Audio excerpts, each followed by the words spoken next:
Les sens supérieurs sont au nombre de 7, ce qui fait un total de 12 sens si l'on y ajoute les 5 sens connus de tous.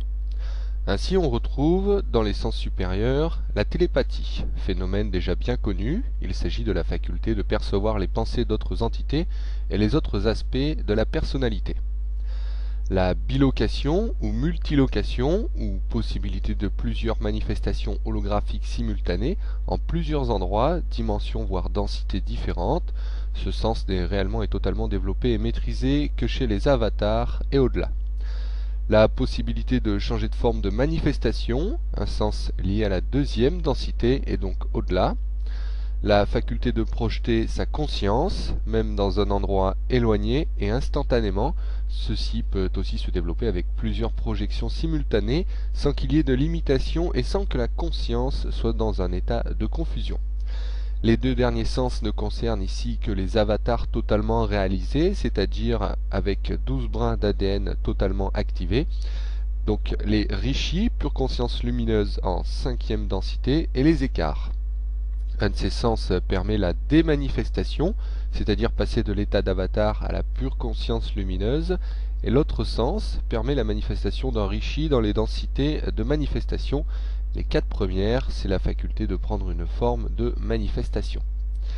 Voici donc l'énumération de tous les sens. Nous avons donc le toucher, le goût, l'odorat, l'ouïe, la vue, l'expansion de conscience dans les Merkaba multidimensionnels, la télépathie, la bilocation ou multilocation ou possibilité de plusieurs manifestations holographiques simultanées en plusieurs endroits différents, dimensions ou même densités différentes, la modification de la forme de manifestation, la projection de conscience, la démanifestation et la remanifestation ou acquisition d'une forme de manifestation.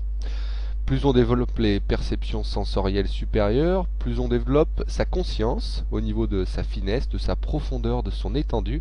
Ainsi on peut découvrir des facettes cachées en soi et dans le monde. Bien sûr, tous les sens, même communs, comme les 5 premiers, peuvent s'affiner et se développer. C'est quasiment développable à l'infini et il n'y a pas une entité qui n'a de cesse de découvrir, même déjà très évoluée.